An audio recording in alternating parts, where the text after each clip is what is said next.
Research design के बारे में तमाम सारी चीज़ें बताई थी। आज एक बड़ी चीज़ मैं बताना चाहता हूँ। अभी पिछले दिनों प्रोफेसर टीपी सिंह आए थे बनारस से, उन्होंने इस चीज़ को बहुत ज़्यादा एम्फसाइज किया कि हर रिसर्च में कुछ न कुछ हर हाल में थ्योरी का पोर्शन होता है। रिसर्च में कोई न कोई थ्योरी इन्वॉल्व ज़रूर होती है। तो उसको उन्होंने कहा कि रिसर्च का थ्योराइजेशन किया है कि नहीं आपने, जो SRF हो रहा था देवेंद्र जी का, ऐसा लगता था क्योंकि रिसर्च में कोई थ्योरी का पार्ट नहीं है, लेकिन हर रिसर्च में कोई न कोई ऐसा पोर्शन होता है जो सेंट्रल होता है। तो जब तक उसके बारे में आप डिटेल में नहीं लिखेंगे तब तक आप अपनी रिसर्च को थ्योराइज नहीं करते। रिसर्च का थ्योराइजेशन ये अनिवार्य पार्ट है।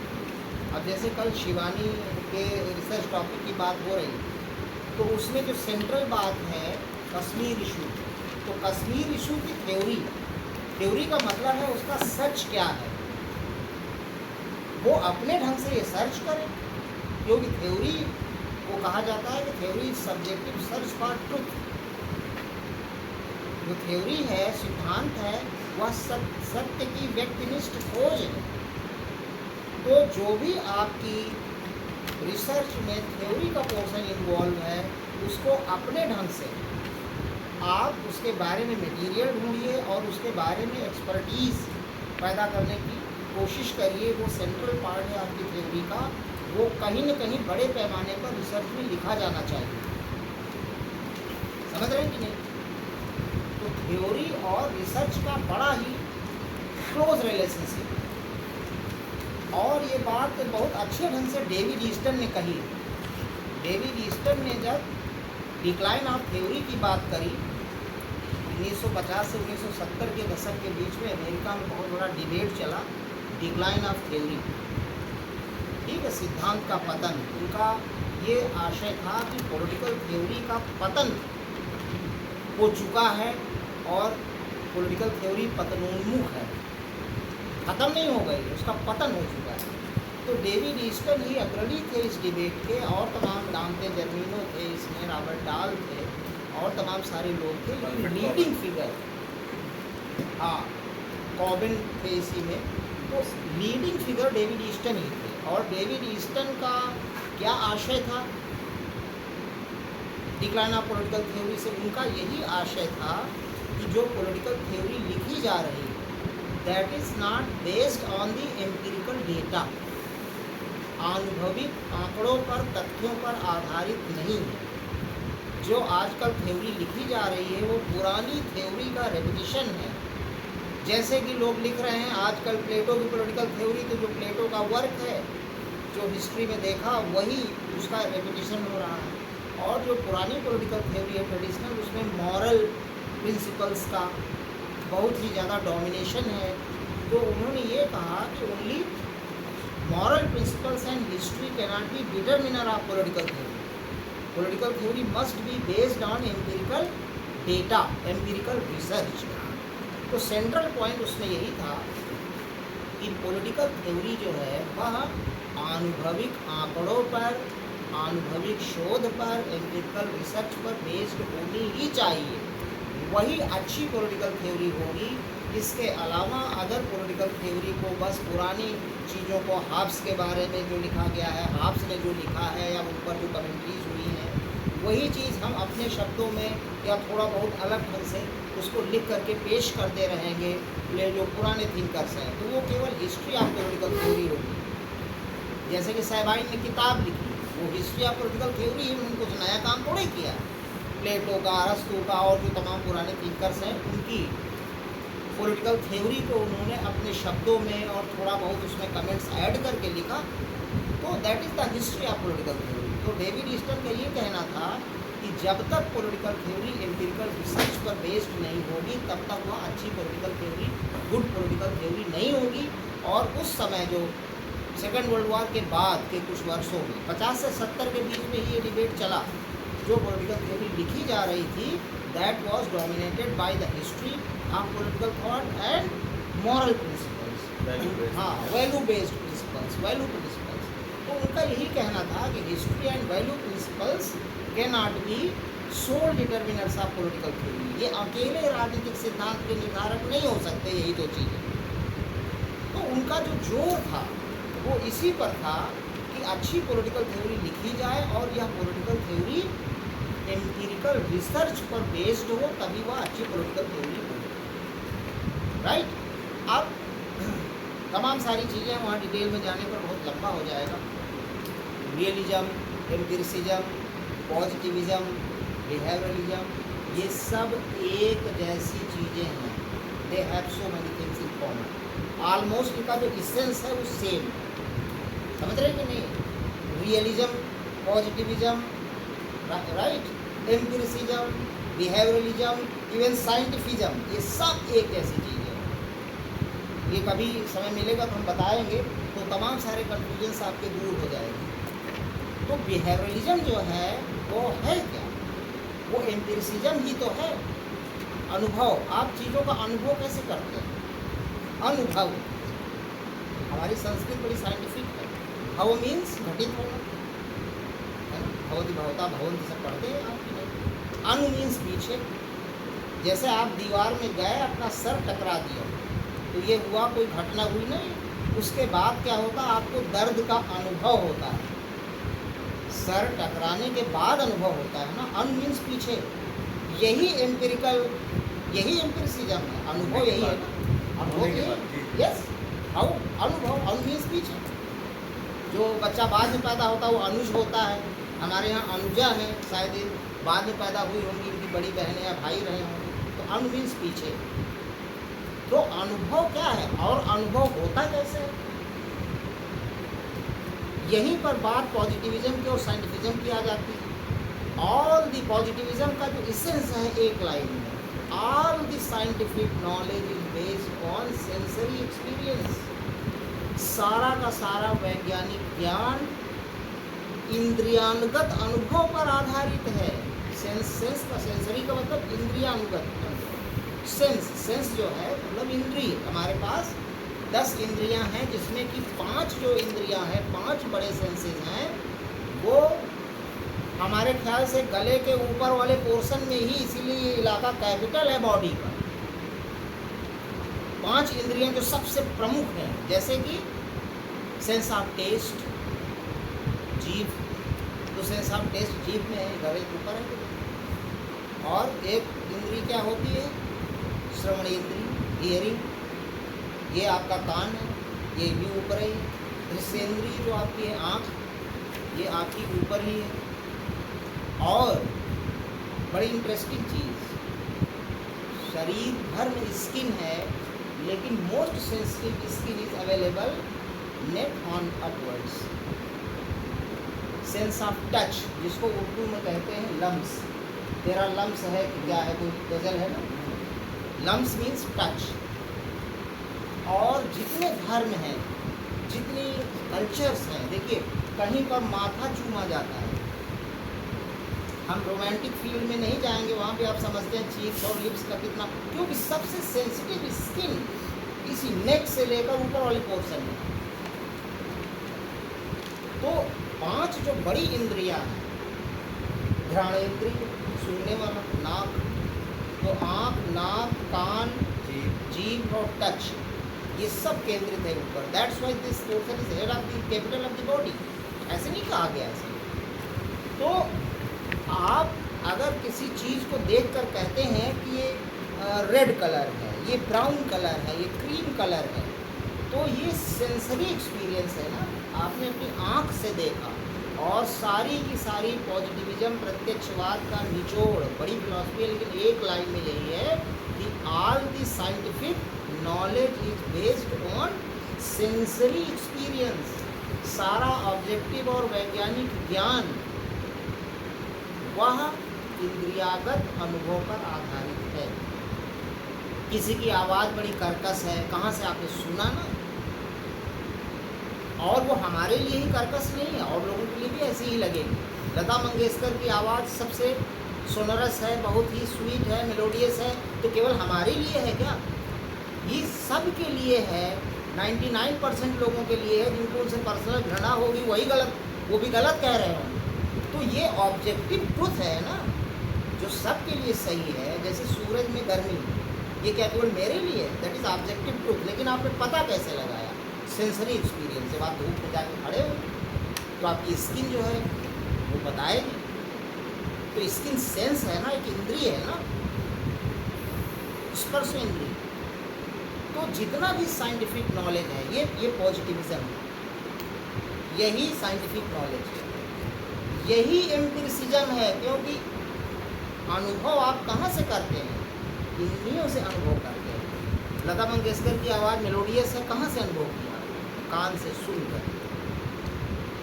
कोई बहुत सुंदर लड़की जा रही है सामने, कहाँ से आपने अनुभव किया? देखा आपने, और आपके अंदर कोई सेंस ऑफ ब्यूटी है, उससे मैच किया आपने। ये अनुभव की चीज़ें हैं, समझ रहे हैं कि नहीं? और एक मैं बड़ी चीज़ बता दूँ,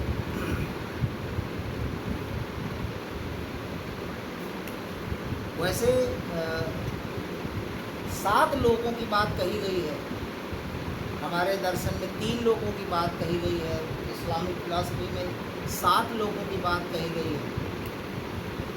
प्लेटो ने 3 रेल्म की बात करी है, 3 लोगों की बात करी है। There are 3 realms. ये सब थ्योरी से रिलेट कर रहा है, सेंस से, एम्पिरिसिज्म से रिलेट कर रहा है। एक तो रेल्म ऑफ एपिस्टीम्स। एपिस्टीम का मतलब आइडिया, REALM। हाँ, रेल्म का मतलब इलाका, क्षेत्र, लोक, जिसको आप कहते हैं दुनिया। एक पाताल लोक, एक आकाश लोक, एक ये, और रेल्म का वही मतलब है। तो देयर आर 3 रेल्म्स, प्लेटो कहता है। एक तो रेल्म ऑफ आइडियाज, एपिस्टीम्स, वो ग्रीक भाषा में एपिस्टीम शब्द है। तो ये रेल्म ऑफ आइडियाज हो गया, विचारों की दुनिया, विचारों का लोक, विचार लोक कहते हैं। और दूसरा है रेल्म ऑफ डोक्सा। डोक्सा ये भी प्लूरल वर्ड है, ये ग्रीक वर्ड है। फिनोमेना, फिनोमेनन सिंगुलर है, फिनोमेना प्लूरल है। The world of phenomenon, phenomena, घटनाओं की दुनिया। अब ये याद रखिए, देखिए प्लेटो, अरस्तु इतने बड़े फिलोसफर हैं कि उनमें आजकल के पुराने एडिपन जी बताते थे, वो केवल अरस्तु और प्लेटो को पढ़ाते थे जिंदगी पूरा साल। बाद में लड़का कहता था सर मार्क्स छूट गया, तो क्या मार्क्स में क्या है? तो प्लेटो अरस्तु आता है, सब आ जाएगा, नोट कहा ही जाता है सर। यस। तो अब देखिए यहाँ मैं रिलेट कर रहा हूँ जो बात डेविड ईस्टन ने कही, जो सबसे मॉडर्न टाइम्स की बात है, पोस्ट मॉडर्न पीरियड की बात है, सेकेंड वर्ल्ड वॉर के बाद की बात है। वो चीज़ रिलेट कर रही है। उन्होंने जो ये कहा, वर्ल्ड ऑफ डोक्सा, फिनोमेना, घटनाओं की दुनिया। ये घटनाओं की दुनिया ही एम्पिरिकल वर्ल्ड है। जैसे हमने किसी लड़की को देखा, बहुत अच्छी लगी, दिस इज एन इवेंट, ये घटना है। हम गए और किसी से हाथ मिलाया, ये घटना है। हम गए कहीं लड़ गए, ये इवेंट है। और ये घटनाएं जो होती हैं, इनका संबंध आपके सेंसेज से है, और ये बहुत ही एक रियल वर्ल्ड है। ये रियल वर्ल्ड है, समझ रहे हैं कि नहीं? देखिए जो प्लेटो कहता है ना, रियलिटी इज डिवाइडेड, वो इसी सेंस में कहता है। एक तो रियलिटी ये है जो पॉजिटिविस्ट कहते हैं, प्रत्यक्षवाद। जो देखिए प्रत्यक्ष शब्द को मैंने एनालाइज किया। प्रत्यक्ष को आप संधि विच्छेद करिए, जिसको संस्कृत आती है, संस्कृत बहुत हेल्पफुल है। हम क्या क्या आपको बताएं। प्रति अक्ष, अक्ष मीन्स आँख, प्रति मीन्स अगेंस्ट। तो what ever is against your eyes, before your eyes, in front of your eyes. अब आँख जो है वो इंद्रियों का प्रतिनिधि मान लिया गया। तो प्रत्यक्षवाद, पॉजिटिविज्म को कहते हैं हिंदी में। प्रत्यक्षवाद का मतलब जो आपकी इंद्रियों के सामने, what your senses can catch. तो जो चीज़ आपकी इंद्रियों के सामने है, इंद्रियों से जो आप देख सकते हैं, सुन सकते हैं, समझ सकते हैं, अनुभव कर सकते हैं, वह सब वैज्ञानिक ज्ञान का आधार है। हाँ, अभी वहाँ चलेंगे। तो मैं ये बता रहा हूँ, ये चीज़ जो सेकंड रेल्म है, ये वही है जो डेविड ईस्टन का एम्पिरिकल वर्ल्ड है।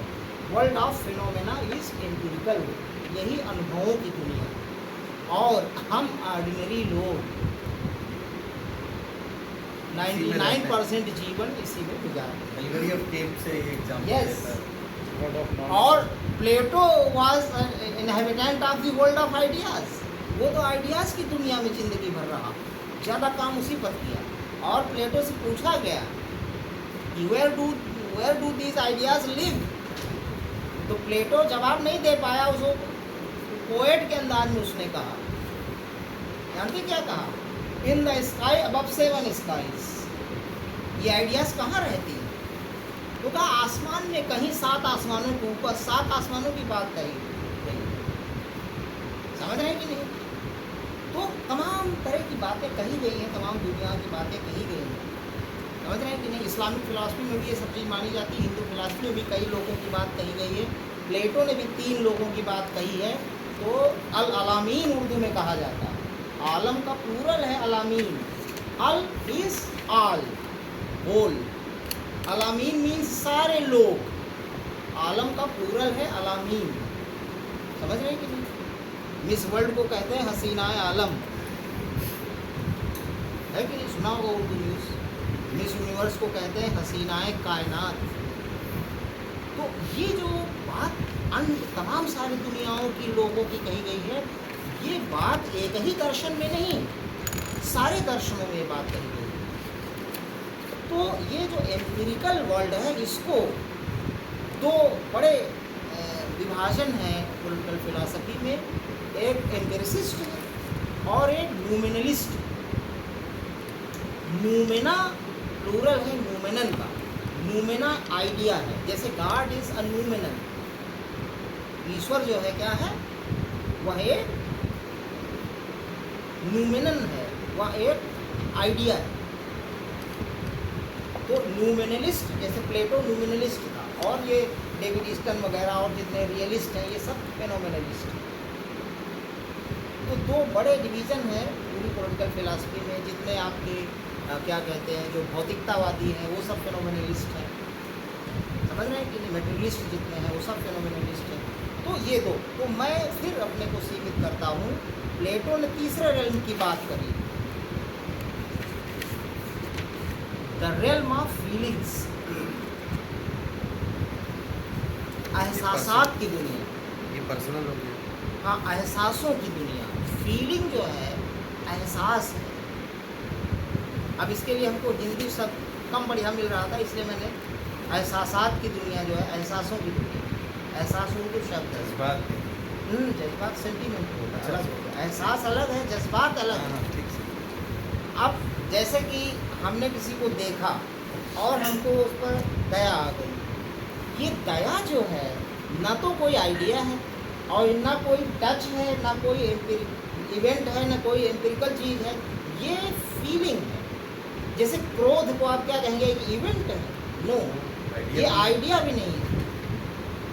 तो ये तीनों दुनियाएं वाकई अलग हैं और हम महसूस कर सकते हैं कि अलग है। हमको प्रेम की अनुभूति हुई किसी को देखकर। समझ रहे हैं कि नहीं? ये ना तो इवेंट है कोई। हाँ, इवेंट का परिणाम हो सकता है, लेकिन ये इवेंट नहीं। प्रेम का अनुभव हो, ये फीलिंग, एहसास। तो इन 3 रेल्म की बात सर, इसके बाद दया, करुणा, क्रोध के बाद इवेंट तो क्रिएट होता है ना? नहीं, बाद में भी हो सकता है, शुरू में भी हो सकता है। भाई किसी को आपने देखा ही नहीं कभी, उससे प्रेम हो गया। भगवान को नहीं देखा, भगवान से तुम्हारे लोगों को बड़ा प्रेम है, तो ये कत्ल हो जाएगा। तो ये सब चीज़ें तो और डिबेट की चीज़ें हैं, लेकिन ये तीनों रेल्म हमने भी काफ़ी सोच कर देखा है, रियल है। आइडियाज़ की दुनिया अलग है। आइडियाज़ जो है कहीं रहते नहीं हैं। और याद रखिए, आइडियाज़ दिमाग में पैदा नहीं होते। ये बहुत बारीक चीज़ है, इसको याद रखें। हम और हमारी भाषा बड़ी साइंटिफिक है। हम कभी ये नहीं कहते कि हमारे दिमाग में एक विचार पैदा हुआ। नो, एक आइडिया आया। तो आइडियाज़ डू कम, ये आते हैं। और ये बात भी बड़ी सही है, इसको अगर आप नहीं पकड़ेंगे, प्लेटो की फिलॉसफी नहीं पकड़ेंगे। जैसे कि आइडिया ऑफ ट्रायंगुलैरिटी। देखिए, आइडियाज़ के कई कैटेगरीज होती हैं। जस्टिस एक आइडिया है, मैथमेटिकल आइडियाज़ होते हैं, ट्रायंगुलैरिटी, सर्कुलैरिटी। ये सब जो है, कहीं आइडियाज़ आते हैं, दिमाग में हमारे एक आइडिया आया, हमारी भाषा बहुत दिन से यूज होते होते साइंटिफिक हो गई है, रगड़ कर मज कर एकदम अच्छी हो गई है, सही हो गई है। इसीलिए हम हर समय कहते हैं कि यार एक आइडिया आया, एक विचार आया मन में, तो ये कहीं से विजिट करते हैं आइडियाज़। कभी कभी कोई आइडिया आपके दिमाग को विजिट करता है और फिर वो ऐसा चला जाता है कि लौटता ही नहीं, उसको पकड़ लेना चाहिए। हमारे प्रोफेसर टी पति कहते थे, हम लोगों ने सुना है उनको, कि वो काफ़ी हाउस बैठे रहते थे और कहते थे कोई आइडिया मुझको आता है तो उसको पेन डाउन कर देता हूँ, and when I pen down the idea then I pin down the idea, उसको मैं जकड़ के बांध देता हूँ, लिख देता हूँ, तो पता नहीं क्यों कभी आवे ना। किसी सुंदर लड़की को देखकर आपको अगर कोई कविता फूट गई आपके दिमाग में, वो ज़रूरी नहीं है कि दोबारा वो आइडियाज़ उस तरह के विजिट करें आपके दिमाग को, इसलिए लोग पकड़ के रखते हैं। कलम लेके चलना चाहिए। यस, इतनी बड़ी रियल चीज़ है।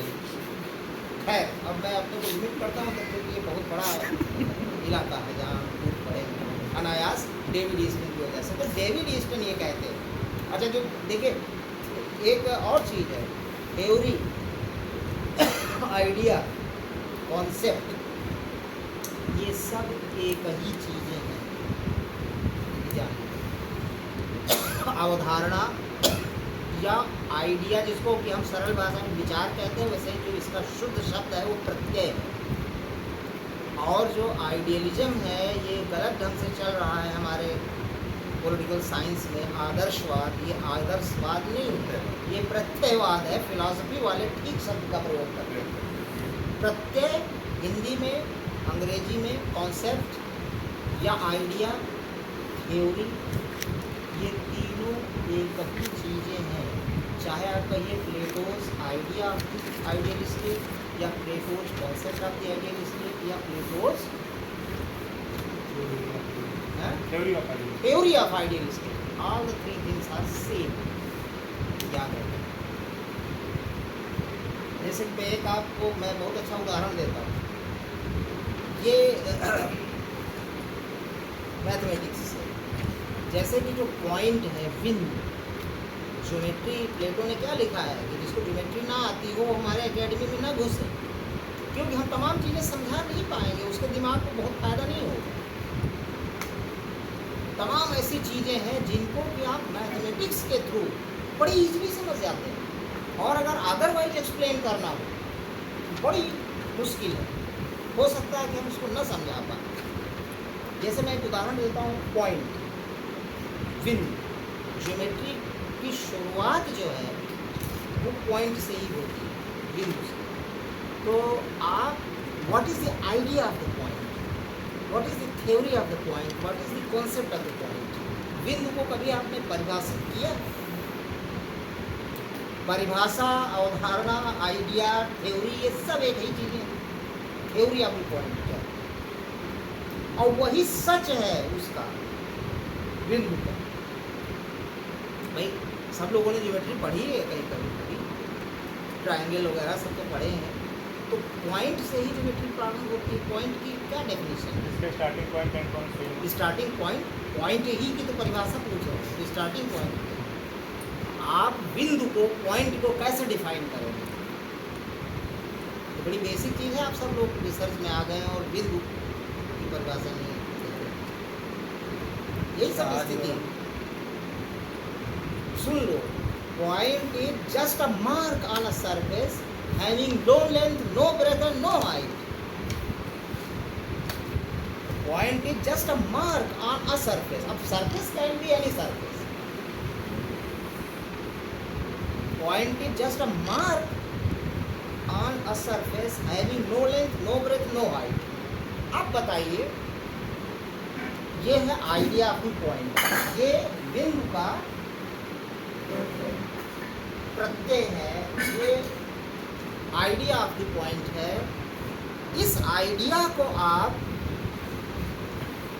रियलिटी में क्रिएट कर सकते हैं, इसको अवतरित कर सकते हैं, आप पॉइंट बना सकते हैं, पॉइंट आप बना सकते हैं। पॉइंट की आइडिया याद रखिए, लेकिन ये इसका इम्पोर्टेंस क्या है? पॉइंट क्या है? Point is just a mark on a surface having no length, no breadth, no height. यही बिंदु की परिभाषा है, कहीं भी आप देखिए। तो वो ऐसा एक निशान है, चिन्ह है किसी पृष्ठ पर, जिसमें न कोई लंबाई हो, न कोई चौड़ाई हो, न कोई ऊंचाई हो। क्या कोई ऐसा चिन्ह आप बना सकते हैं किसी सरफेस पर, चाहे जितना कम हो, उसकी नैनो में हो, जीगा में, टेरा में हो, कुछ तो उसकी लेंथ, ब्रेथ और हाइट होगी कि नहीं होगी? होगी ना। तो ये एक प्रत्यय है जो कि एक, और इसका बड़ा इम्पोर्टेंस है। अगर आपको ये आइडिया न मालूम हो पॉइंट की, तो आप अच्छा पॉइंट नहीं बना सकते।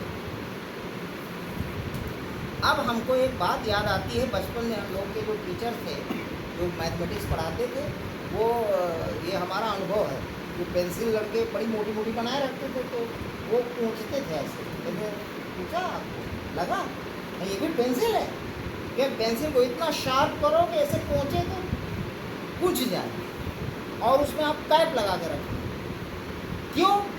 क्योंकि आपकी पेंसिल जितनी बारीक होगी, आप सत्य के उतना नज़दीक वाला, देखिए बिंदु तो बना ही नहीं सकते आप, but you can make a point which is closer to the concept of the point. आप अगर ऐसे टक से जरा सा जो आँख से दिखेगा अगर, तो उसमें कुछ न कुछ होगा, हाइट, कुछ ना कुछ। भाई हाइट का मतलब उसका जो मटेरियल है कुछ चिपक जाएगा, ऊपर आ जाएगा कि नहीं, और कुछ लेंथ होगी, कुछ ब्रेथ होगी।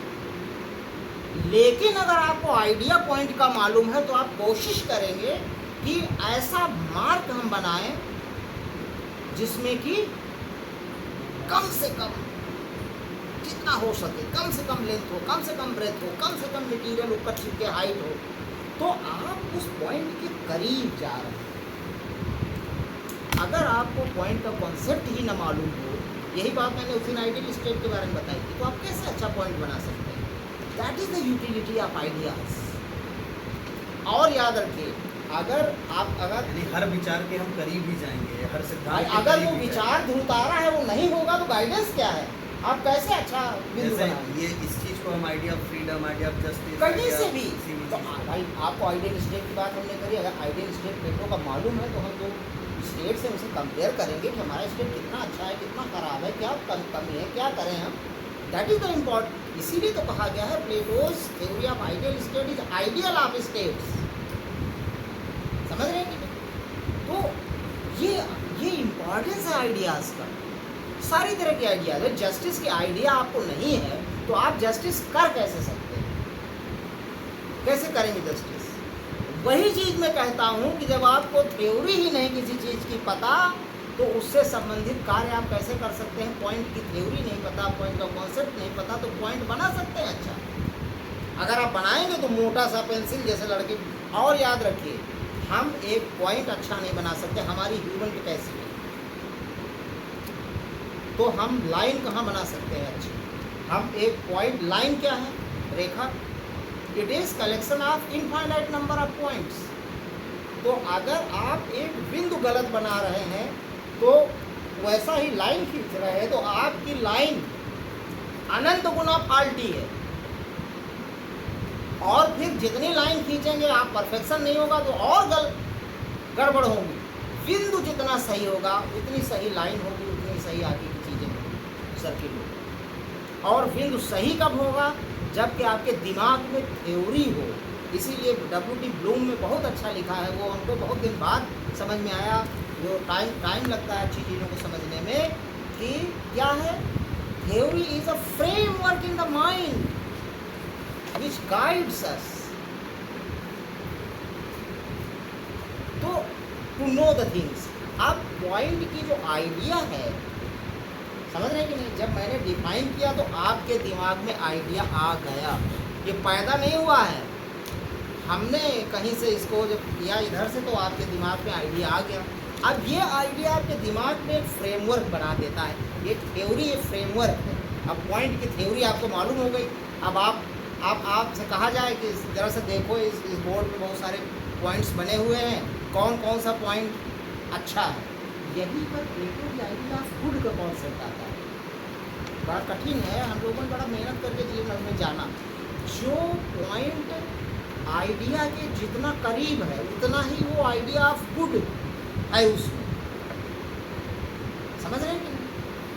तो अगर अब आपके दिमाग में फ्रेमवर्क है, ये थ्योरी है पॉइंट, ये थ्योरी का इम्पोर्टेंस बता रहा हूँ।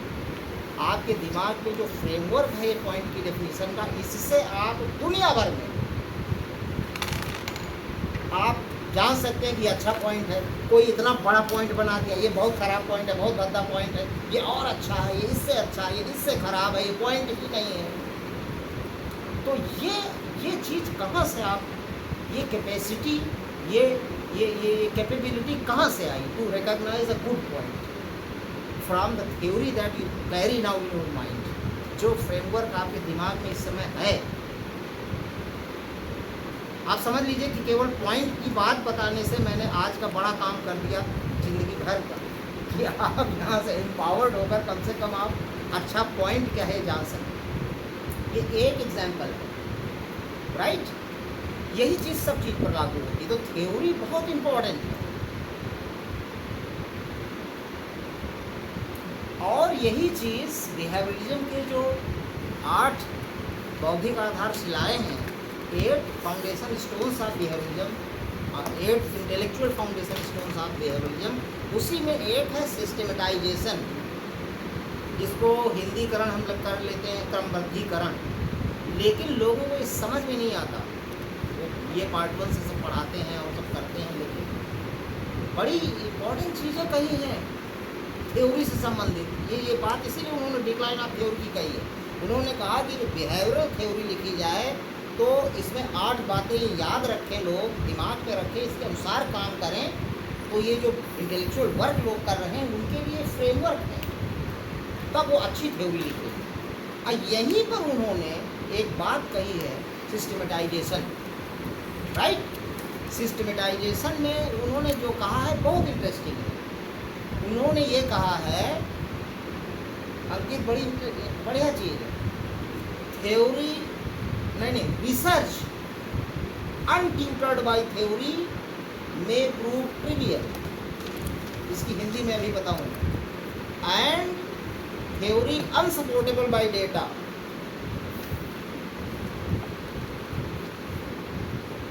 में prove futile. Research untutored by theory may prove trivial and theory unsupportable by data may prove futile। मतलब शोध जो है अगर वह थ्योरी से, सिद्धांत से प्रशिक्षित न हो तो वह महत्वहीन होगा। ट्रिवियल मतलब तुच्छ, जिसमें कोई दम नहीं होगा। अगर शोध, इसकी हिंदीकरण में कर रहा हूँ, शोध अगर सिद्धांत से, थ्योरी से अनट्यूटर्ड हो, अप्रशिक्षित हो, थ्योरी से ट्रेंड न हो, रिसर्चर थ्योरी में ट्रेंड न हो, तो आपका शोध ही ट्रिवियल होगा, वो ऑफ नो इम्पोर्टेंस होगा, जिसको हिंदी में कहते हैं तुच्छ काम किया है, नगण्य महत्व का। और थ्योरी जो आप रचित करते हैं, देखिए ये एक राउंड मामला है, circular. You start from knowing theory and preparing theory and reading theory, and when you conclude your thesis then you yourself give a theory। Theory से चालू होकर थ्योरी पर ही रिसर्च खत्म हो। तो जब आपने थ्योरी दे दी लास्ट में, तो फिर उसको टेस्ट किया जाएगा ना। अगर वो सपोर्टेबल बाय डेटा नहीं है तो वो फ्यूटाइल है, व्यर्थ है। आपने थ्योरी दे दी कि मोदी एक हिंदूवादी राष्ट्र नेता है, आपने थ्योरी दी। अब थ्योरी दे दी कैसे? देखिए, थ्योरी ही डेटा के आधार पर दी जाती है। आपने एक हाइपोथेसिस बनाई मोदी को देखकर कि मोदी एक हिंदूवादी नेता है, ये आपने एक हाइपोथेसिस बनाई। अब आप हाइपोथेसिस को टेस्ट कर रहे हैं, जगह जगह उनको भाषण उनके सुने, उनके इंटरव्यूज सुने, उनको कुछ क्वेश्चनायर दिया, उनका इंटरव्यू खुद लिया, और ये आपका डेटा कलेक्शन है। हर एक इंटरव्यू उनका जो देखा वो एक डेटा है, हर एक उनका जो आपने भाषण सुना वो एक डेटा है। तो ये डेटा कलेक्शन किया और इसमें जो आपने 25 डेटा कलेक्ट किया, इसमें 22-23 डेटा यही बता रहे हैं कि ये बात तो वही उसी तरह के आदमी करता है। तो इस डेटा के आधार पर आपने थ्योरी डेवलप करी कि यस, मोदी इज अ हिंदुत्ववादी पॉलिटिशियन। ये दुनिया को आपने थ्योरी दे दी, अब दुनिया टेस्ट करेगी आगे। तो थ्योरी अंश, अगर बाद में जो डेटा मोदी जी कहीं बोल रहे हैं, मोदी किसी को इंटरव्यू दे रहे हैं, मोदी कुछ कर रहे हैं, ये डेटा जो लोग कलेक्ट कर रहे हैं, इससे वो कंपेयर करें कि थ्योरी को क्या वाकई हिंदुत्ववादी हिंदुत्व झलक रहा है इनके उसमें हिंदुत्ववाद, तो वो सपोर्ट जब मिलेगा तभी वो थ्योरी अच्छी होगी, नहीं तो व्यर्थ होगी। फ्यूटाइल मीन्स अगर जो थ्योरी आंकड़ों से नहीं पुष्ट की जा सकती तो फिर वो व्यर्थ है। ये है सिस्टमेटाइजेशन। ये डेविड ईस्टन ये कहना चाह रहे हैं कि आपके रिसर्च में एक सिस्टम है। हम अल्लम गल्लम काम चालू कर देते हैं, हम अनसिस्टमेटिक काम चालू कर देते हैं। वो ये चाहते हैं कि पहले आप रिसर्च प्रारंभ करते समय थ्योराइज करिए। आपकी रिसर्च में जिस थ्योरी का इन्वॉल्वमेंट है उस थ्योरी को पढ़िए डिटेल में, उस पर मास्टरी हासिल करिए, उसको लिखिए। उसके बाद आप आगे की रिसर्च, आगे डेटा कलेक्ट करिए, क्योंकि this theory will be base guidance for data collection. भाई किसके रिगार्डिंग आप डेटा कलेक्ट करेंगे? जैसे कि मैंने आपको बताया, हमने आपसे कहा कि जाओ काला घोड़ा ढूंढ लो, तो आपको काले पहले तो घोड़ा पता होना चाहिए। भाई थ्योरी सच घोड़ा कैसा हो, आप निकले और आपको यही नहीं पता कि घोड़ा कैसा होता है, तो आप बकरी पकड़ लाए, आप गधा पकड़ लाए, आप हैं उसको पता कर लीजिए। तो अगर आपको घोड़ा ही नहीं पता कैसा होता है तो क्या आप डेटा कलेक्ट कर सकते हैं? हमने कहा कि आप सलोरी में कितने घोड़े हैं, यही समझ लो कितने घोड़े हैं, जरा डेटा कलेक्ट करो। तो आपको मालूम होना चाहिए ना घोड़ा क्या होता है, कैसा दिखता है, किस तरह का होता है, कैसे बोलता है। थ्योरी आप थोड़ा मालूम होनी चाहिए। That will serve as a basis for the data collection. तब आप निकले सलोरी में, देखा सुतुरखाना में 5 घोड़े मिले, तो हाउ विल यू रिकॉग्नाइज घोड़ा अनलेस यू नो व्हाट घोड़ा लुक्स लाइक। यही है थ्योरी। थ्योरी ही बेसिस होती है डेटा कलेक्शन, राइट। जैसे कि प्रतीक का रिसर्च क्या है सर? मल्टीकल्चरलिज्म। मल्टीकल्चरलिज्म इनके रिसर्च में मेन थ्योरी इन्वॉल्व है, आजकल खूब पढ़ाई जाती है एमए के सिलेबस में, बहुसंस्कृतिवाद। तो मल्टीकल्चरलिज्म अगर आपको इसकी थ्योरी नहीं पता है तो कनाडा में मल्टीकल्चरलिज्म है कि नहीं, इंडिया में कहाँ है, कब से थी, आप कैसे ढूंढ पाएंगे? आपको तो यही नहीं पता कि ये चीज़ यहाँ दिख रही है, ये है क्या। तो आपको मल्टीकल्चरलिज्म की थ्योरी पता होगी। That will be the basis for your collection of data. इसीलिए बहुत बड़ा इंपॉर्टेंस है थ्योराइजिंग का। इसके बिना फिर आप शिवानी का है, लोगों को समझ नहीं आएगी, लेकिन उसमें कश्मीर इशू की जानकारी उसकी थ्योरी अभी चल रही है। कश्मीर इशू की जानकारी नहीं होगी तो कोई कश्मीर इशू पर कैसी बात कर रहा है, कोई कैसी बात कर रहा है, यूएसए बात कर रहा है, चाइना वो बात कर रहा है, तो ये बात ठीक है कि नहीं ठीक है, क्यों ठीक है, क्यों गलत है, क्या कहना चाहिए, आप कैसे चीज़ें जानेंगे? आपको पता है कि कश्मीर इशू ये है, ऐसे क्रिएट हुआ है, इसकी हकीकत ये है। Only then you can go further in your research that serves as a basis for data collection. ये इसीलिए इसको सिस्टमेटाइजेशन कहा है कि आप सिस्टम से काम करें तब अच्छी पढ़ाई होगी, अच्छा शोध होगा। बेसिकली एम्पिरिकल रिसर्च की ही बात कर रहा है डेविड ईस्टन। तो उसमें एक क्रम होना चाहिए। थ्योरी से प्रारंभ करिए। भाई प्लेटो ने जब स्टेट के बारे में बात करनी चालू की होगी तो इसके पहले जस्टिस पर बात करी तो उसने इसके पहले की थ्योरी पढ़ी कि नहीं? जस्टिस की traditional theory of justice, radical theory of justice, pragmatic theory of justice पढ़ी कि नहीं पढ़ी? कोई भी बड़े से बड़ा थिंक कर रहा होगा वो अपने पहले पूर्ववर्ती चीज़ों को पढ़ा होगा और फिर जा कर के उसने उसी चीज़ को डिफाइन किया होगा, उसको ठीक से उसकी थ्योरी दी। अरस्तु कहता है कि definition is beginning and end of a subject. भाई हमने अभी बताया डेफिनेशन, थ्योरी, कॉन्सेप्ट, ये सब एक ही चीज़ें हैं। वो कहता है definition is beginning and end of a subject. Beginning क्यों है? क्योंकि आप चाहे जितने बड़े विद्वान हों या होने वाले हों, प्रारंभ आप कहीं न कहीं से थ्योरी से ही करते हैं, डेफिनेशन से ही करते हैं कि स्टेट क्या है, इसकी परिभाषा चार्ट से पढ़ी आपने, वही थ्योरी रिवील करती है डेफिनेशन। उसके बाद बिगिनिंग हो गई, और जब आप सब कुछ जान गए तो you yourself can define the state, that is the end, कि आपने मास्टरी अब हासिल कर ली, आप you can give your own definition. That's why theory is beginning and end of a subject. और यही सिस्टमेटाइजेशन है, systematic way of conducting a research है कि आप पहले किसी चीज़ पर जंप कर गए। इसी तरह से हम लोग चैप्टराइजेशन करवाते हैं कि पहले बच्चे को क्या करना चाहिए। शिवानी को मैंने बताया कि पहले कश्मीर इशू जितना हो ढूंढ पढ़ लिख करके इसकी ग्रिप कर लो, ये है, तब इनकी रिसर्च में जो मज़ा आएगा, जो दम आएगा, और इनकी जो चीज़ें खोजेंगी वो इतनी बढ़िया होंगी। और क्या खोजेंगी, क्या डेटा कलेक्ट करेंगी, उसमें भी दम होगी।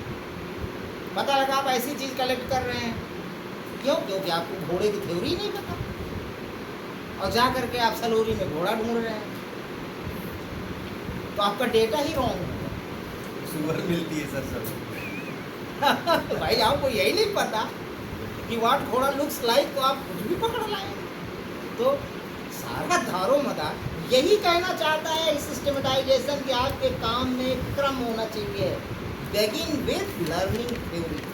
अब एक उदाहरण में और हमारे बहुत अजीज है, मैं ये उदाहरण वही आप लोग का जब इंटरव्यू था वहीं से मिल गया। एक बनारस की लड़की आई थी, तो उनका parliamentary comparative study of parliamentary system of governments of UK and India. तो पंकज जी ने पूछ दिया कि madam what is parliamentary system of government.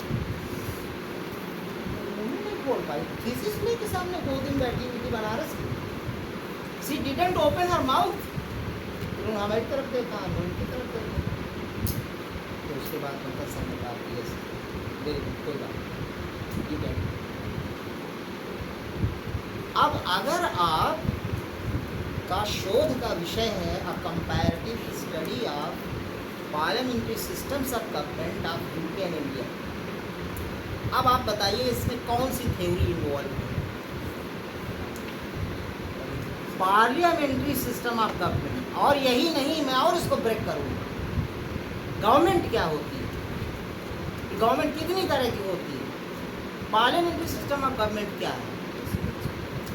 तो आपको जब तक पार्लियामेंट्री सिस्टम ऑफ गवर्नमेंट की थ्योरी ही नहीं पता होगी, तो इंग्लैंड में क्या कैसी है, पार्लियामेंट्री सिस्टम ऑफ गवर्नमेंट अच्छी है कि बुरी है, ये कही जाएगी कि नहीं, भारत में कैसी है, आप रिकॉग्नाइज कैसे करेंगे इसके फीचर अच्छे, क्योंकि आपको उसका सच मालूम है, उसकी थ्योरी। तो अगर आप पार्लियामेंट्री सिस्टम ऑफ गवर्नमेंट की थ्योरी पढ़कर नहीं मामला स्टार्ट करते रिसर्च का, तो आप कहाँ रिसर्च कर पाएंगे आप?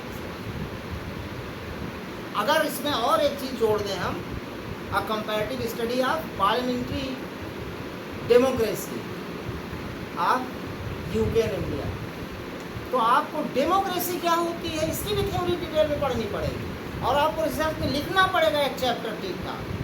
और फिर पार्लियामेंट्री डेमोक्रेसी क्या होती है, संसदीय लोकतंत्र क्या होता है, ये थ्योरी जब तक आप ठीक से नहीं पढ़ेंगे, आप खुद सोच लीजिए अपने हृदय पर हाथ रखकर कि हम कौन सी, अगर ये टॉपिक हो हमारी रिसर्च का, तो हम कुछ नहीं करेंगे, और करेंगे तो ट्रैश होगा।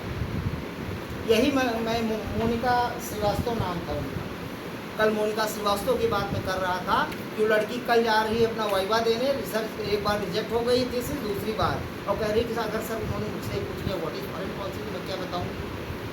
अगर आपका नॉन बीजेपी गवर्नमेंट से फॉरेन पॉलिसी पर रिसर्च है, तो फॉरेन पॉलिसी क्या होती है इसकी थ्योरी डिटेल में आपको नहीं मालूम, इस पर ज़बरदस्त पकड़ नहीं है, तो आप जानेंगे कैसे कि ये मोदी जो कर रहे हैं, जयशंकर, ये फॉरेन पॉलिसी का पार्ट है, न्यूक्लियर पॉलिसी है, या इकोनॉमिक पॉलिसी है, या डिफेंस पॉलिसी है। How can you distinguish the things आपको फॉरेन पॉलिसी, डिफेंस पॉलिसी में कैसे समझ में आएगा अंदर? न्यूक्लियर पॉलिसी आज मैं पूछ दूँ रोंगटे खड़े हो जाते हैं ठीक ठाक लोगों के, क्योंकि थ्योरी की पकड़ ही बहुत कम लोगों को है। उनकी पढ़ाई लिखाई का और विद्वता प्राप्त करने का ये अप्रोच ही गड़बड़ है। ये वही चीज़ है भाई, किसी भी विषय का जो बेस है वो उसकी थ्योरी ही तो है। जैसे कि आप कॉन्स्टिट्यूशन पढ़ते हैं, प्रिएम्बल में ही लिबर्टी, इक्वलिटी, जस्टिस, आप कैसे उसको कॉन्स्टिट्यूशन समझाएंगे अगर आपको लिबर्टी की थ्योरी नहीं मालूम, इक्वलिटी की थ्योरी नहीं मालूम, जस्टिस की थ्योरी नहीं मालूम, सोशल जस्टिस की थ्योरी नहीं मालूम? पार्कर कहता है कि Indian constitution is best example, preamble is best example of social justice. आपको थ्योरी नहीं मालूम तो आप पॉलिटिकल साइंस में है, व्हाट इज पॉलिटिक्स नहीं मालूम, व्हाट इज गवर्नमेंट नहीं मालूम, कंपैरेटिव पॉलिटिक्स नहीं मालूम, आईआर क्या होता है, फॉरेन पॉलिसी नहीं मालूम, आप टॉप हो जाइए, 100 किताबें लिख मारिए, आप फेल हो जाएंगे सही जगह पढ़ेंगे। अभी अभी जो आपका इंटरव्यू हुआ उसमें इनका सिलेक्शन वहाँ किस लेकर हो गया, इनसे पूछा गया सबसे पहले, अध्यक्ष जी ने पूछा कि आपका क्या है, तो बताया सर हमने कुछ दिन पढ़ाया है इसकी कंपैरेटिव पॉलिटिक्स।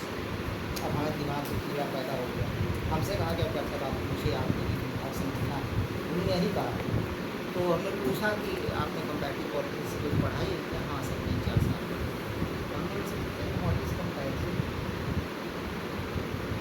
नहीं बता, आज आप ही नहीं बता पाएंगे, बेसिक्स पर कोई स्ट्राइक नहीं करता।